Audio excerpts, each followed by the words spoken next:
অভিনন্দন জানিয়েছেন শুভেন্দু অধিকারীও। ভারতীয় সিনেমায় 5 দশক ধরে তাঁর কাজ ভূয়সী প্রশংসা পেয়েছে। শুধু ভারতীয় দর্শক নয়, বিশ্বে তার কাজ বন্দিত হয়েছে।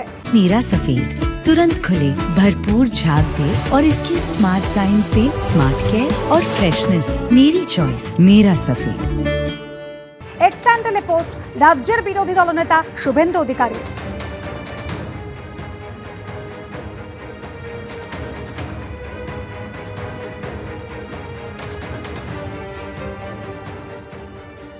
আটই অক্টোবর অভিনেতার হাতে তুলে দেওয়া হবে পুরস্কার।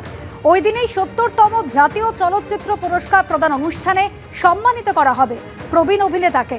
3 বার জাতীয় চলচ্চিত্রের সেরা অভিনেতার পুরস্কার জয়ী মিঠুনকে অভিনন্দন জানিয়েছেন কেন্দ্রীয় তথ্য ও সম্প্রচার মন্ত্রী অশ্বিনী বৈষ্ণব। এর আগে বাংলা থেকে শেষবার 2011-তে দাদাসাহেব ফালকে পুরস্কারে সম্মানিত হয়েছিলেন সৌমিত্র চট্টোপাধ্যায়।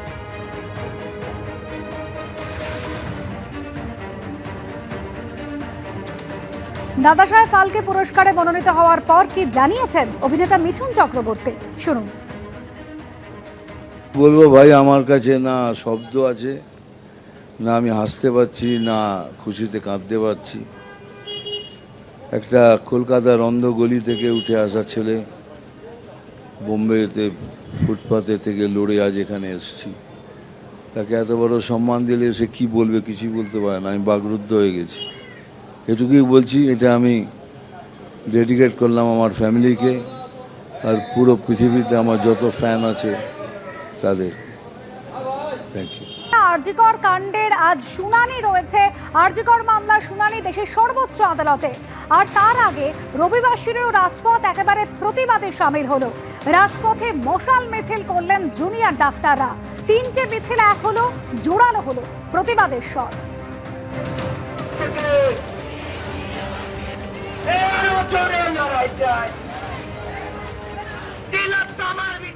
আমরা বারবার বলেছিলাম, আমরা যেরকম অভয়ার যে ঘটনা তার তীব্র প্রতিবাদ জানাচ্ছি, তার জাস্টিসের জন্য লড়ছি, আমরা আরেক অভয়া হওয়া আটকাবো।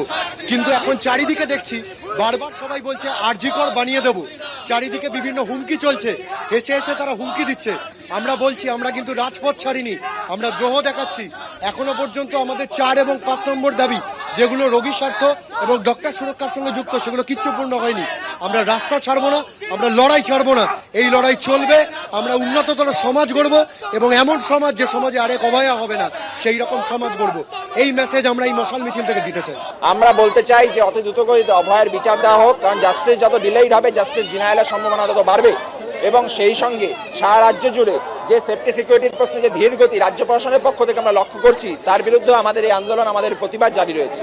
এত আশ্বাস, এত আলাপ আলোচনা করার পরেও সেফটি সিকিউরিটি মেজার নিয়ে যে বেসিক ডিমান্ডগুলো ছিল সেগুলো যদি ফুলফিল করতে না পারে, আমরা আন্দোলন করা রাস্তায় থাকাকালীন অবস্থায় দেখছি যে কোনো আশ্বাসই পূরণ হচ্ছে না, তাহলে আমরা যে কাজে ফিরে যাব তারপরে যে কোনো কিছুই হবে না, এই ঘটনা তো সেই ঘটনাটাকেই প্রমাণ করে।